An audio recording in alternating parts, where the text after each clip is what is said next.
మన Indian audience అమితంగా ఇష్టపడే వెబ్ సిరీస్ లో ఒకటి స్క్విడ్ గేమ్. ఈ కొరియన్ వెబ్ సిరీస్ లాక్డౌన్ సమయంలో నెట్ఫ్లిక్స్ లో విడుదలైంది. అప్పట్లో ఈ సిరీస్ కి సెన్సేషన్ రెస్పాన్స్ వచ్చింది. పేదరికం జీవితాన్ని అనుభవించే వాళ్లకు గేమ్స్ ద్వారా రాత్రికి రాత్రి కోటీశ్వరులు అయిపోవచ్చు అనే ఆశ చూపించి వందలాది మందిని ఒక దీవికి తీసుకెళ్లి గేమ్స్ ఆడిస్తారు. ఈ గేమ్స్ ఆడిన వారికి అంతులేని సంపద లభిస్తుంది. చనిపోయే వరకు వేరే పని చేసుకోవాల్సిన అవసరం కూడా లేదు. కానీ ఈ గేమ్స్ లో ఓడిపోయిన వారిని చంపేస్తుంటారు. మొదటి సీజన్లో హీరో ఈ ఆటలన్నీ గెలిచి అంతులేని సంపద ప్రైజ్ మనీగా పొందుతారు. కానీ అమాయకుల ప్రాణాలు తీసే ఈ గేమ్స్ ని ఎట్టి పరిస్థితుల్లో ఆపాలి అనుకుంటాడు.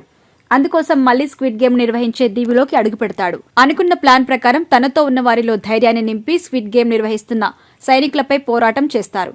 ఈ పోరాటంలో ఎంతో మంది సైనికులు చనిపోతారు. కానీ చివరికి యాజమాన్యానికి దొరికిపోతారు. ఆ తర్వాత ఏమైంది అనేది సీజన్ 3లో చూసుకోవాల్సిందే.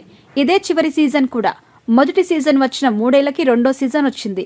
కానీ మూడో సీజన్ కి అన్ని రోజుల గ్యాప్ ఉండదని ముందుగానే ప్రకటించిన నెట్ఫ్లిక్స్ సంస్థ రీసెంట్ గా విడుదల తేదీని కూడా ప్రకటించింది. జూన్ 27న చివరి సీజన్ ని విడుదల చేయబోతున్నారట.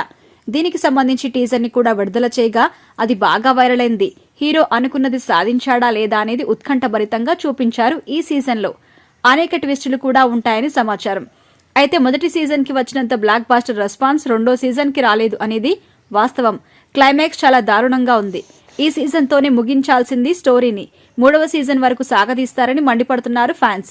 మూడవ సీజన్ లో ఎక్కువ ఎపిసోడ్స్ కూడా ఉండవట. కేవలం 5 ఎపిసోడ్స్ మాత్రమే ఉంటాయట. ఈ 5 ఎపిసోడ్స్ ని రెండో సీజన్ జత చేసి ఉంటే బాగుండేది కదా. మళ్లీ మూడో సీజన్ ఎందుకు? కేవలం బిజినెస్ కోసం ఇలా చేస్తున్నారని కూడా విమర్శలు వస్తున్నాయి. ఇకపోతే స్క్విడ్ గేమ్స్ అనేవి కల్పిత కథ కాదట. గతంలో కొరియా దేశ అధ్యక్షుడు పేదలు లేని దేశంగా చేయాలని ఈ స్క్విడ్ గేమ్ ని నిర్వహించారట.